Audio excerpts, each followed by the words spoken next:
Hey guys, welcome back to another video from Zendri's Home Style Cooking. Yes, I know my voice, it sounds really strange to hear this voice again. I haven't uploaded a video in 6 months, can you believe it guys? But I'm back and I'm better, and I promise I'm gonna be much more consistent. And thank you guys. I see that you have been watching my videos, subscribing to the channel, although I haven't been that active. I've been posting on my YouTube shorts but not on my main page. Alright, so today to start this off, we're going to make some delicious coconut gizzada. If you're interested to see how I make this delicious treat, then stick around and let's get cooking.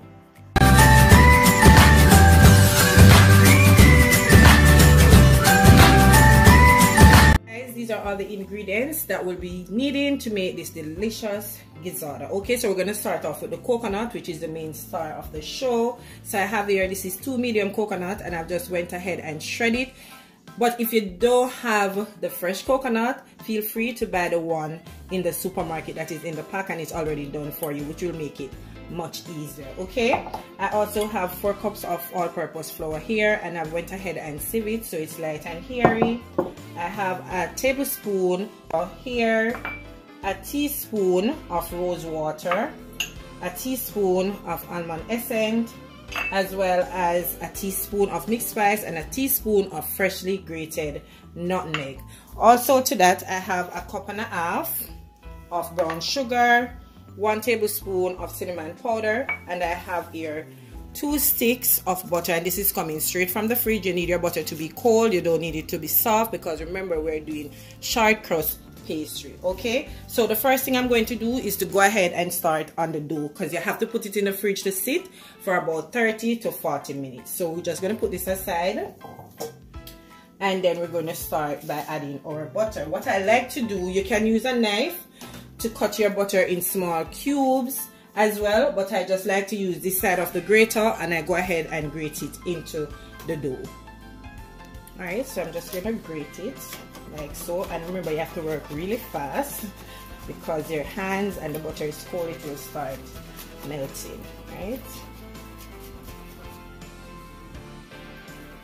And it's going to get a little bit messy. So this is what it's looking like now. So I'm going to go ahead now and I'm just going to combine everything together until it looks like a breadcrumbs consistency. Okay, I'm not using all the butter, so I'm basically using a stick and a half, and I'm going to put back half stick of the butter.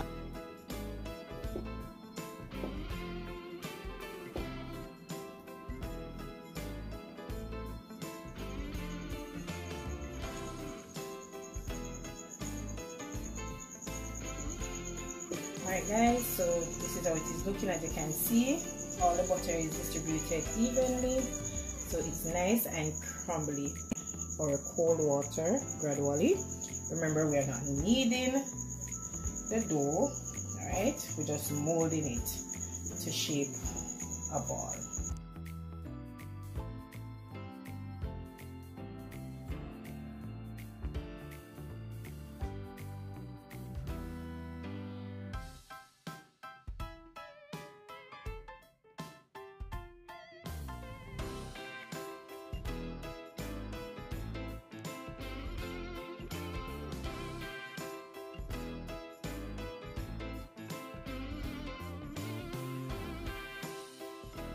...30 minutes to 40 minutes, and then we can roll it out. So while that is going, I'm going to get started on the filling.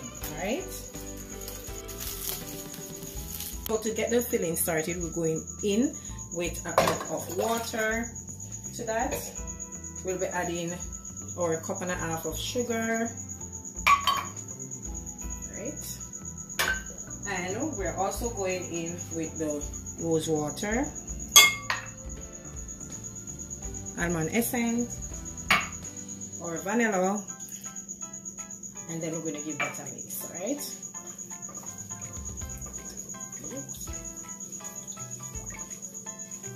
to this mixture now, add your coconut flakes to it,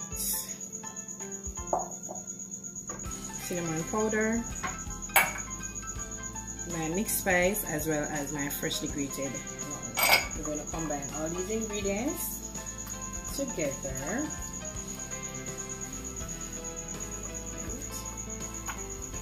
to do now, we're going to bring this to a boil.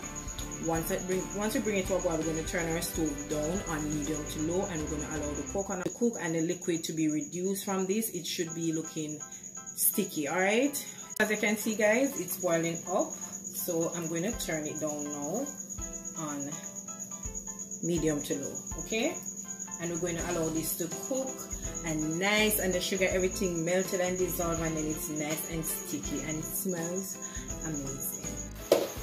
So guys, it's all finished. As you can see, there's no liquid. It's nice and brown. As you can see, no liquid in the pot. See, it's all dry.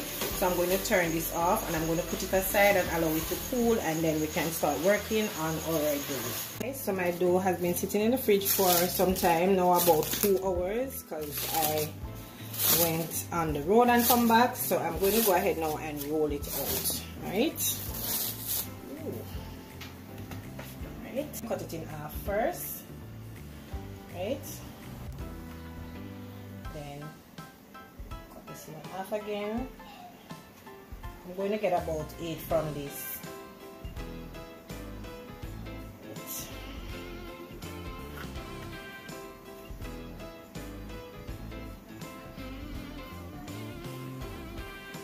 Right, and then we're just going to roll them.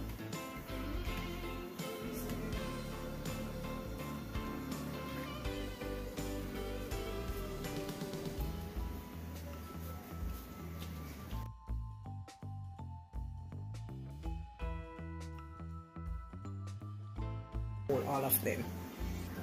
Go ahead and lightly flour your rolling pin. Right. About 1 inch thick. I don't want it to be too thick. Right.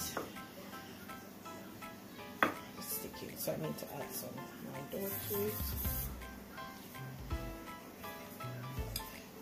I don't want it to be too thick.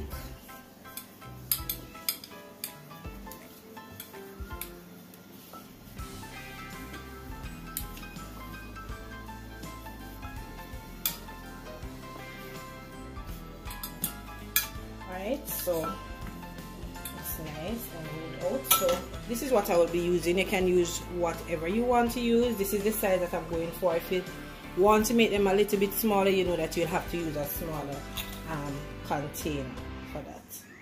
Right, so ensure that it's even. Right, see, nice and flat. All right, so now this is what you're going to do. Alright, so you're going to put your finger and you're going to pinch it. Pinch, space it out a little bit.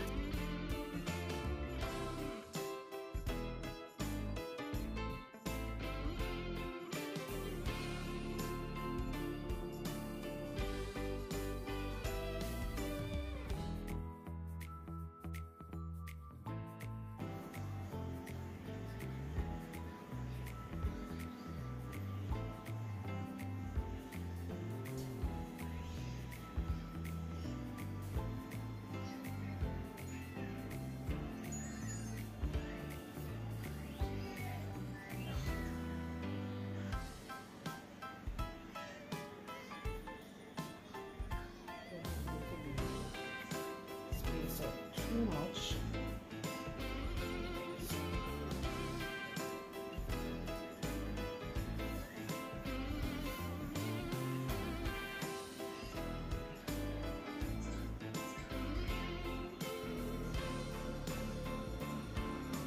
To show you could do it in your baking tray, right?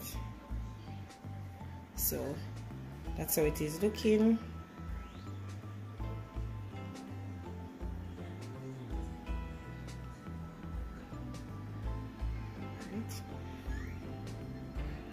So I'm going to put it on my baking tray that I've lined with some parchment paper, and I'm just going to continue with the rest. Once that is finished, then we can go ahead and start adding the filling to it.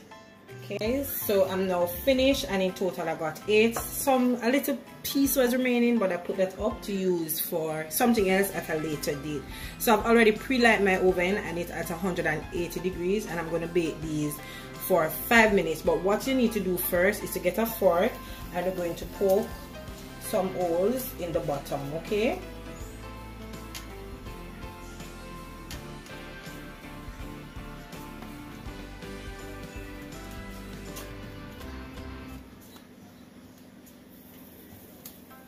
Right, so this is how they are looking. So I'm just going to pop these in the oven 5 minutes, and then we can add the filling and put it back in the oven for an additional 15 to 20 minutes.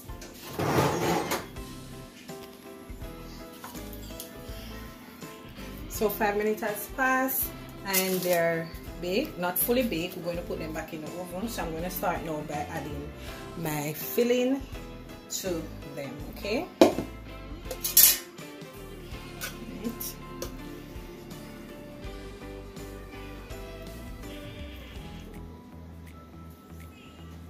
I just like to use, after adding the filling to it, it all depends how much filling you want to add to yours. I just like to use my fork and just fat out the top, right? Press it down like so.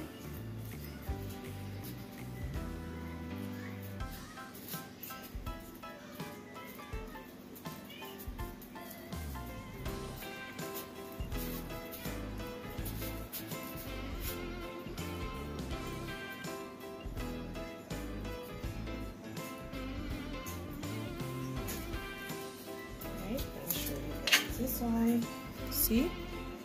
Right, so I'm just going to continue with the others, and then I'll show you once I'm finished. So now I'm going to put it back in the oven and allow them to bake for another 15 to 20 minutes, okay, until they're nice and golden brown. There you have it, guys, my gizzada all finished, and trust me, it tastes so delicious. It's just perfect. It's done to perfection. It's crispy, the filling, everything. Trust me, you're going to want to try out this recipe. All right, so I'm going to try this one at the front, and as you can see, the bottom is nice and golden brown. It's not burnt or anything. All right, so I'm just going to break into it so you guys can see it.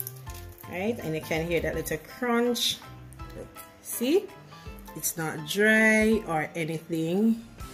It's just perfect. Okay, so go ahead and try out the recipe and let me know how do you like it. Okay, remember to share this video with your friends and family, and if you did enjoy it, don't forget to give me a big thumbs up. And if you haven't yet subscribed to the channel, guys, go ahead, subscribe and be a part of the family as well. And don't forget to follow me on all my social media pages. On Instagram, it's Zendry_home_style_cooking, as well as on Facebook, it's Zendry's Home Style Cooking. Okay, so until I come your way again with something super awesome, delicious, take care and enjoy. Bye, guys. I see you in the next one.